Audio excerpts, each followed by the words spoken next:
All right, we're trying to determine the rocker stand height on these Jezel style T&D roller rockers. They come with a gauge, and you're supposed to take the gauge and set it on the tip of the valve, square, and you can see we have a large gap. So this particular application, I'm going to take 2 shims, and the shims come in various thicknesses.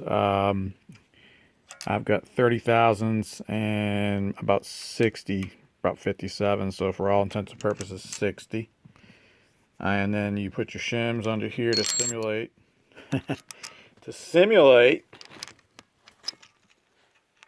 your stem height. And you can see right there, that's pretty daggone good.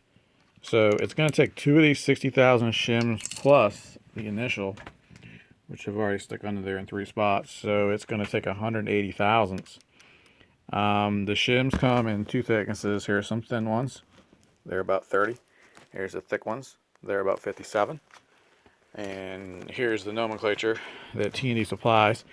And basically, to just demonstrate what I did, you put your gauge on the shaft, on the tip of the valve, stem of the valve. If you have a gap, then you have to use what's called lash cups to raise the stem of the valve up. Or you have to machine down the boss on the cylinder head, which we're not going to do. Or if you have the opposite problem, which we do, if we have too much gap over here, we're going to run the shims, which is going to raise the shaft up on the cylinder head. So this is what we're looking at. This is an old school M&A, but TAs and champions that use the Jezel style, which these are the Jezel styles, the individual pairs, they are all the same as far as it comes to setting them up. So once I get my stand height correct, I'm going to put my pushrod checker in there, and I'm going to take a pattern on these guys, and that's going to tell me, if that'll focus, it'll already tell you, if you're just looking at that, the pattern, the stand is it's too low. You can see it's too high. I need it to come down more. So once I get my stand height correct, the pattern should be right about in the center of the valve.